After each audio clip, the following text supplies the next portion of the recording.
all these passions belong to the same manners. But the contraries to these belong to contrary manners. For it is the same person who rejoices in the evils of another, and who is envious ; since he who is pained at that which befals, and is present with some one, must necessarily rejoice at the privation and destruction of that thing. Hence, all these passions are impediments to pity ; but they differ from the above mentioned causes, so that all of them are similarly useful for the prevention of pity. In the first place, therefore, let us speak concerning indignation, and show with what persons, and on account of what circumstances we are indignant, and how those who are indignant are affected ; and afterwards let us speak concerning the other passions. But from what has been said it is evident with what persons men are indignant. For if to be indignant is to be pained on account of some one who appears to be undeservedly prosperous, in the first place it is evident that we cannot be indignant on account of every good. For if a man is just, or brave, or has any virtue, no one can be indignant with him, nor are those the objects of pity who are contrary to these. But men are indignant at riches and power, and things of this kind, of which, in short, good men are worthy. Nor are men indignant with those who possess any thing which is naturally good, such as nobility, beauty, and the like.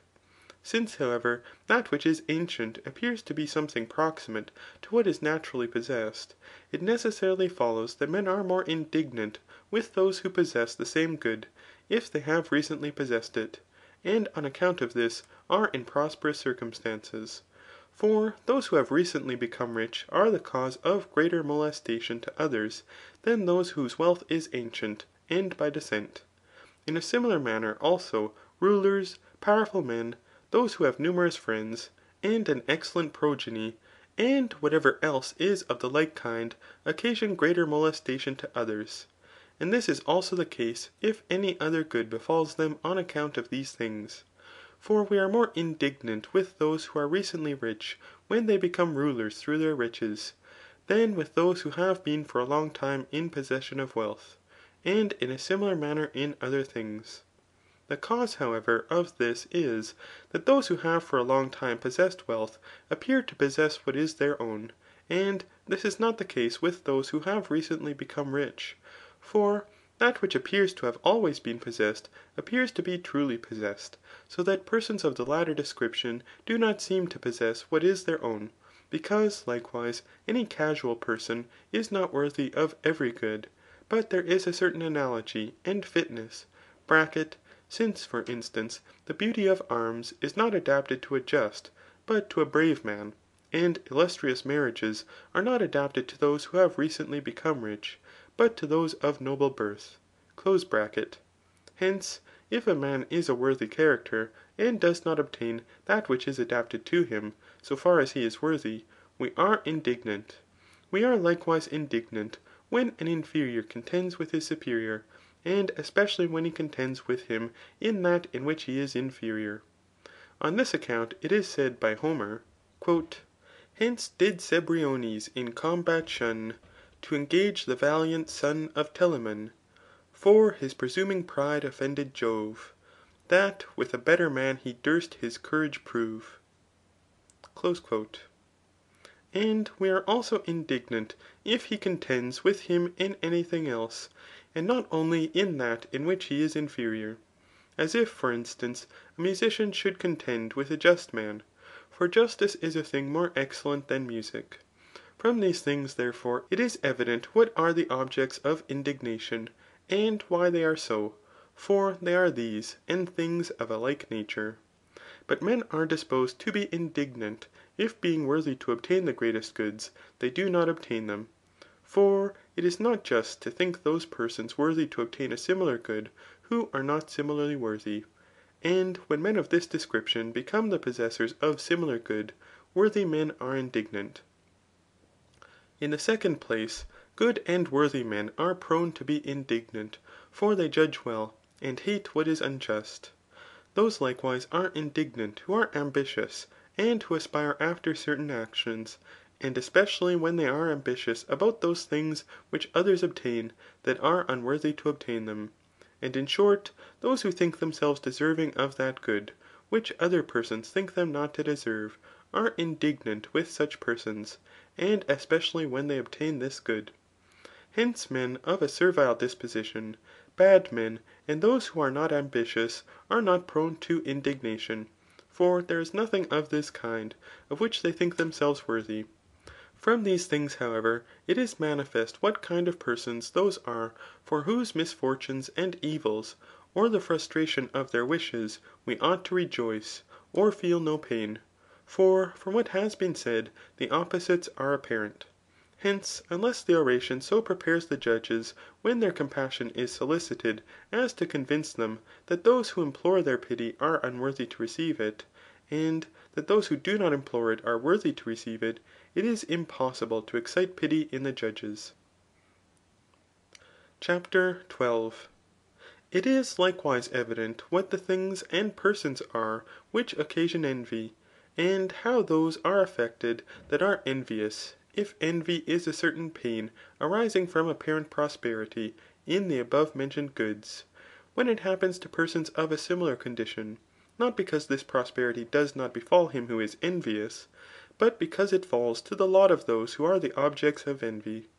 For those that envy are such as to whom certain persons are similar, or appear to be so ; I mean who are similar in birth, in alliance, in habit, in reputation, and external abundance. Men likewise envy who want but little of possessing every good. Hence, those who perform great actions and are prosperous are envious, for they fancy that whatever accedes to others is taken from themselves. Those also are envious that are remarkably honoured for a certain thing, and especially when they are honoured for wisdom, or felicity. Likewise, those who are ambitious are more envious than those who are unambitious.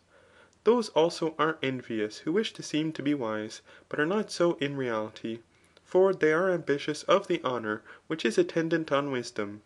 And in short, those are envious who are lovers of renown in any pursuit ; for in this pursuit they are envious. The pusillanimous also are envious, for all things appear to them to be great. Hence, therefore, it is evident what the goods are which are the objects of envy. For envy is excited by those actions through which men pursue glory, contend for honour, and aspire after the good opinion of others. And nearly in all such things as are the effects of good fortune there is envy. But this is especially the case in those things which men either desire themselves, or fancy they ought to possess, or in those things in the possession of which they are a little superior, or a little inferior to others. It is likewise evident who the persons are that are the objects of envy.